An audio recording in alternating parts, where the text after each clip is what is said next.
By the way, the liberal attack builds up too. 22 various groups from liberal establishment, some with loyalties to Bernie Sanders, as Connell pointed out, are firing up an ad war, the likes of which we might not have seen in quite some time, pooling those resources in order to arrange demonstrations and act up at Donald Trump events. That's just part of what's going on here. So from the left and the right, there's Donald Trump stuck in the middle.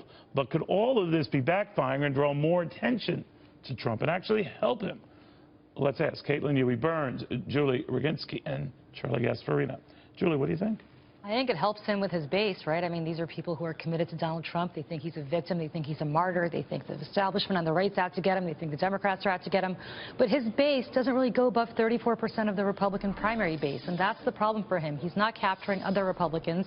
He's certainly not capturing independents. Nationally, he's at over 60% disapproval, which is problematic for him. Having said that, a lot of these Republicans will obviously come home if he's the nominee, which I suspect he will be at the end of the day. How much bloodletting is going to take place between now and then, and how much damage it's going to do for Republican prospects in November is an open question. You know, Caitlin, the one thing that worries me when I hear, Republican honchos gathering at a nice resort. Now, they argue at this Palm Beach one, well, we're discussing legislative matters as well. But it makes me think they're trying to fix something here. Donald Trump himself has said it's 1237. I know what the number is. Mitt Romney has said if he gets to 1237, as much as I dislike it, he's the nominee. They're not doing anything like that. Are they trying to make it 1247, 13? You know what I mean? Like, what are they doing? Not yet. But remember, the week before the convention, the RNC meets to go over the rules, and there can be changes added. But it is really an acknowledgement that this is, the campaign to stop Donald Trump is really on life support. And I think that the pushback from the Democratic side is an acknowledgement that Trump will be the nominee. It's an acknowledgement that the Democratic race is virtually over. What if he's not, though? What if he just gets shy of that 1237? I had Governor Rick Scott of Florida here yesterday saying, well, that's good enough. Well, it isn't good enough to me. I mean, we have numbers for a reason. Those are the rules. And as much as Donald Trump says those numbers are random or arbitrary, they're not. They're a majority of the delegates. And but you think, as to Julie's point, he's going to get there? I think he has a better shot than I've seen in the past couple of weeks. After Tuesday and with the races coming up, I think the road for Cruz is narrowing, although it's possible, and it's impossible. Yeah, Cruz would need about 83% of the remaining delegates to capture it. Trump about 50%. Well, that's not their game plan. Their game plan is to prevent Donald from getting 1237. I will say this. When you sort of say, oh, Donald's being attacked by the left, which he is, MoveOn.org, Black Lives Matter, and the far right, Paul Ryan and Nikki Haley, that's a misnomer. Donald Trump is being attacked by mainstream Republicans. Nikki Haley is not, the far right.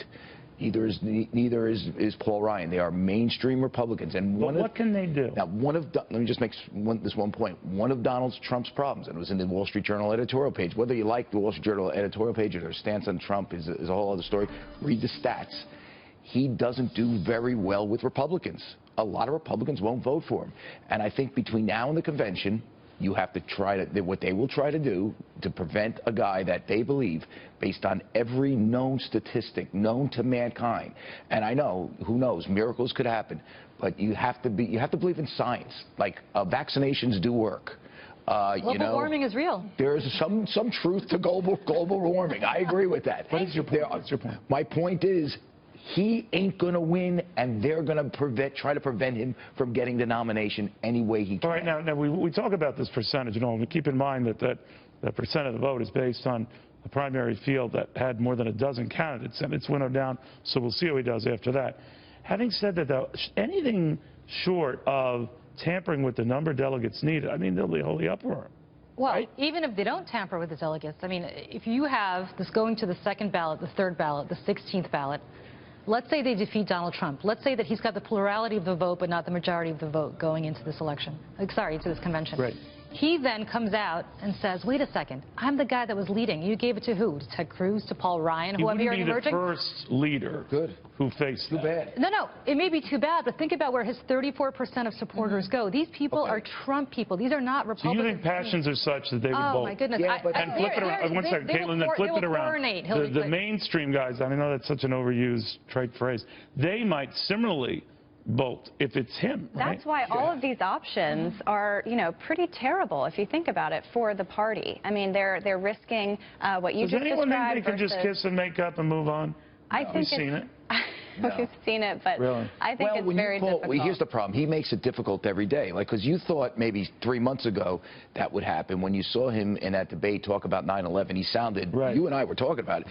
He sounded great, and he made some very good points on trade, and then he reverts back to form. And listen, Donald Trump has some very good issues. I don't disagree with his issues. I disagree with his comportment. I disagree with someone who plays footsie with David Duke. Making fun of people with epilepsy. Yeah. What he has done to the Republican brand, what he's trying to do to the Republican brand is basically say these issues, legitimate issues, push them through the most crass, nasty. But he's also saying, I'm bringing far more into this party than I'm driving None of this. Do you think he is? But he's not, because if he's talking about bringing white men into this party, Democrats haven't won white men in, I don't know, since Lyndon Johnson, I think. I mean, there's no way. What about the 20,000 Democrats who switch roles in Massachusetts? But we've seen it again and again. But how many Republicans are going to vote for her? You sound like a lot of the Hillary Clinton folks who tell me we want Donald Trump so badly we think we can wipe him. I'll take him or Cruz if I'm Hillary. I mean, both of them. So by the way, that was the view of the Carter folks in 1980. We want this B-movie actor. Yeah, but he wasn't a B-movie actor. He was. I know.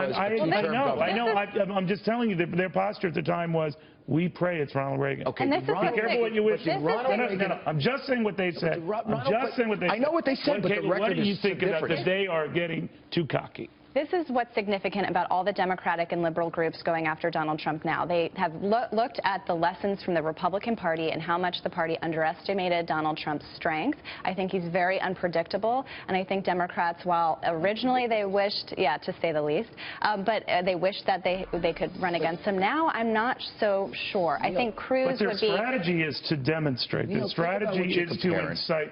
Please stick to subject. Their strategy now is to incite something at his addresses, at his speeches. So obviously they must have poll tested this and think, if we can scare people into thinking, every time there's an event of his, we'll scare the you-know-what out of them. That's a pretty... You think this is their strategy? I know it to be. I think this is a bunch of people who happen to be liberals showing up, and not just liberals. 22 of them together, that's exactly what they're doing. But it's not they're going for the same gut check that they criticized Donald Trump for. These are not Democratic parties. This is not a strategy. They're pouring a lot of money into this. I think, Neil, your comparison with the Ronald Reagan thing is off. I mean, Reagan did not build up the legacy that Donald Trump has in a very few months of ill will and nastiness and calling for riots. You're missing my point, as always. My point is this, that there was a dismissiveness on the part of the Democratic establishment about that's all I'm saying. And they wanted him badly,